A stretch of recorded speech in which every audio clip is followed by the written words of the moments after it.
Assalamualaikum warahmatullahi wabarakatuh. Perkenalkan, kami dari kelompok 2 perpajakan kelas A. Di sini kami akan mempresentasikan final report kita, yaitu studi kasus pengisian SPT PPH tahunan, serta rekomendasi perencanaan pajak, wajib pajak orang pribadi, pegawai negeri sipil di Inspektorat Kota Surabaya. Next. Sebelumnya, perkenalkan, di sini ada Salsa Bella Permata Putri NRP 011, saya sendiri Degatasa NRP 040, ada Clarissa Arzeti NRP 054, dan Sadembaga Suara NRP 045.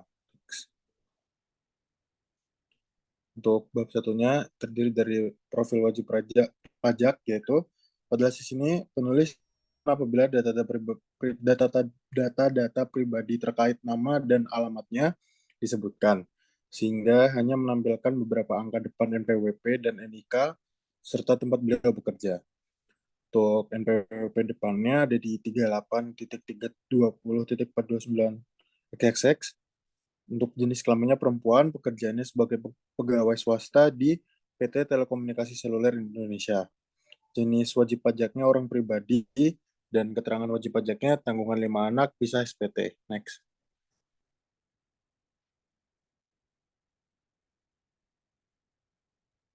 Next. Selanjutnya untuk bab 2 ada pengertian SPT tahunan. Surat pemberitahuan yang biasa disebut sebagai SPT merupakan surat yang digunakan oleh wajib pajak untuk melaporkan perhitungan dan atau pembayaran pajak, baik yang terkait dengan objek pajak maupun bukan objek pajak, serta melaporkan harta dan kewajiban sesuai dengan peraturan perundang-undangan perpajakan yang berlaku. Jenis SPT sendiri terbagi menjadi 3, yaitu formulir SPT 1770, 1770S, dan 1770SS. Perbedaannya ada di jumlah pendapatan dan pajak yang dibayarkan.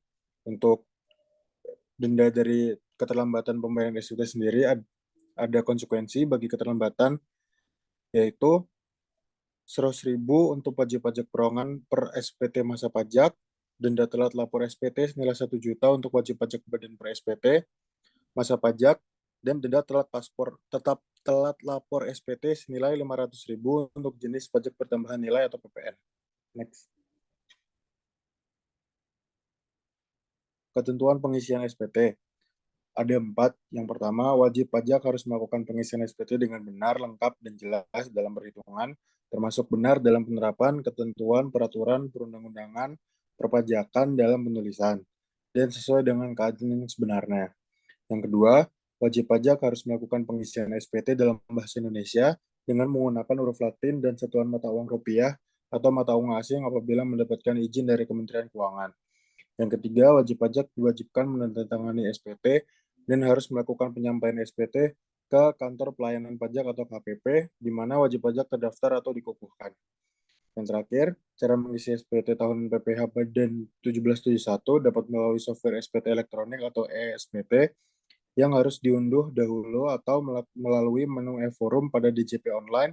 Untuk selanjutnya membuat file CSV SPT 1771 dan melakukan e-filing SPT tahunan PPh Badan pada aplikasi e-filing pajak yang resmi.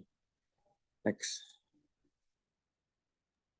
Untuk pengisian SPT tahunannya, yang pertama memilih SPT yang sesuai dengan jenis SPT. Kemudian yang kedua, dokumen yang harus disiapkan seperti SPT tahunan PPH, yakni 1770 SS, 1770 S, dan juga 1770.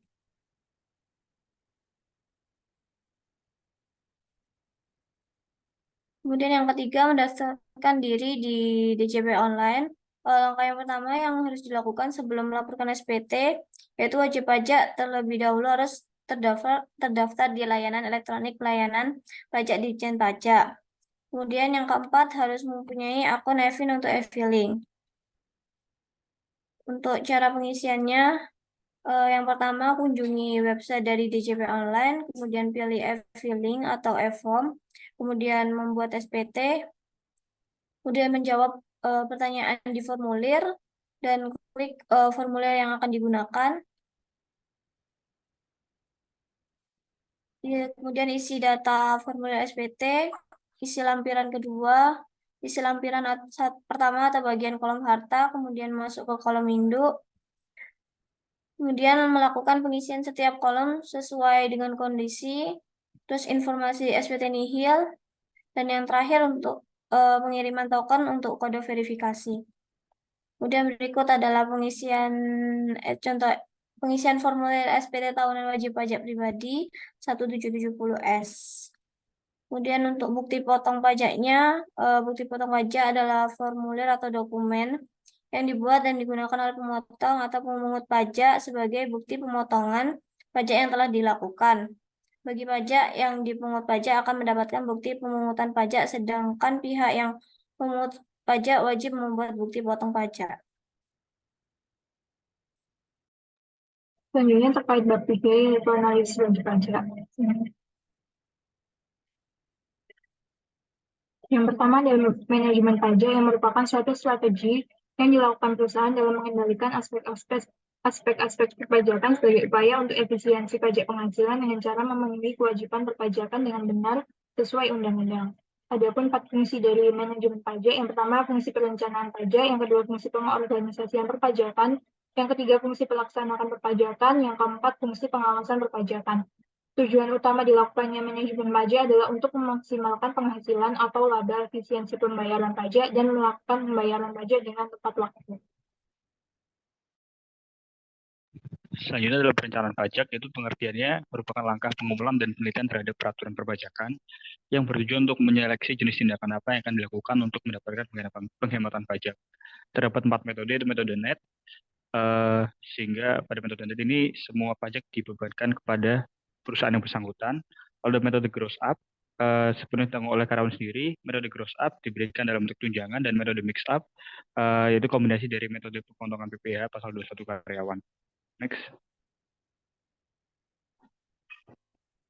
Berikut adalah rekomendasi penghematan dari SPT objek pajak berdasarkan tarif PPh tahun 2023 terbaru. Berikut adalah rentang PKP setahunnya dari 0 sampai 60 juta 5%, dan berikut seterusnya. Untuk objek pajak dikenakan 4 lapis pajak, sehingga perhitungan pajak yang didapatkan oleh objek pajak adalah 382.665.000. Next. Lalu berikut adalah penghematan pajak dari wajib pajak dengan menggunakan metode gross up, sehingga PPh dibebankan oleh perusahaan sehingga mendapatkan tunjangan PPh sebesar 373.141.300. Dengan adanya penambahan tunjangan PPh, maka secara langsung akan menambahkan penghasilan wajib pajak karena PPh menjadi tanggungan perusahaan. Metode gross up menguntungkan kedua pihak, baik karyawan dan perusahaan. Selanjutnya bab 4 terkait kesimpulan dan saran. Yang pertama, untuk kesimpulan, berdasarkan analisis wajib pajak orang pribadi yang bekerja sebagai pegawai swasta di PT Telkom yang namanya disamarkan atas permintaan narasumber, wajib pajak ini memiliki status wajib pajak orang pribadi visa SPT dengan tanggungan 5 anak yang sudah bekerja dan memiliki penghasilan sendiri.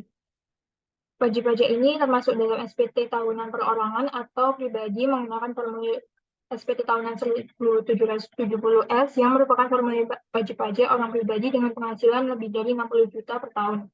Bukti potong wajib pajak orang pribadi atas penghasilan 21 atau PPh 21 pada wajib pajak ini menggunakan formulir 1721A1 yang ditujukan bagi pegawai tetap atau penerima pensiun atau tunjangan hari tua atau jaminan hari tua berkala.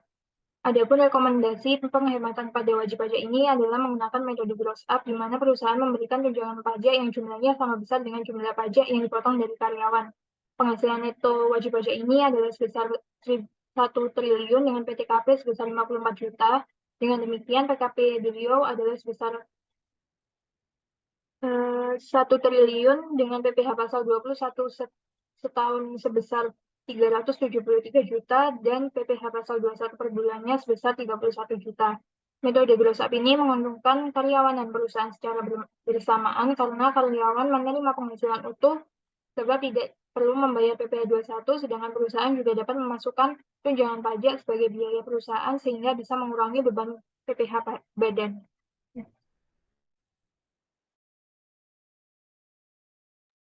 Selanjutnya, saran yang dapat direkomendasikan untuk penghematan wajib pribadi pada WP ini adalah pada tahun pajak berikutnya, WP ini dapat memanfaatkan hal-hal yang tidak didapat dan tidak diatur di dalam undang-undang sehingga tidak akan ada pelanggaran konstitusi atau undang-undang perpajakan yang berlaku yang dapat menyebabkan dikenakannya sanksi. Selain itu, BP pribadi ini juga dapat mengurangi harga objek pajak sehingga jumlah pajak yang akan dibayarkan selanjutnya juga dapat berkurang. Berikut merupakan beberapa daftar pustaka yang kami gunakan. Next. Dan berikut lampiran yang terdiri dari SPT dan juga bukti pemotongan. Sekian presentasi dari kami. Mohon maaf apabila ada kesalahan. Terima kasih. Wassalamualaikum warahmatullahi wabarakatuh.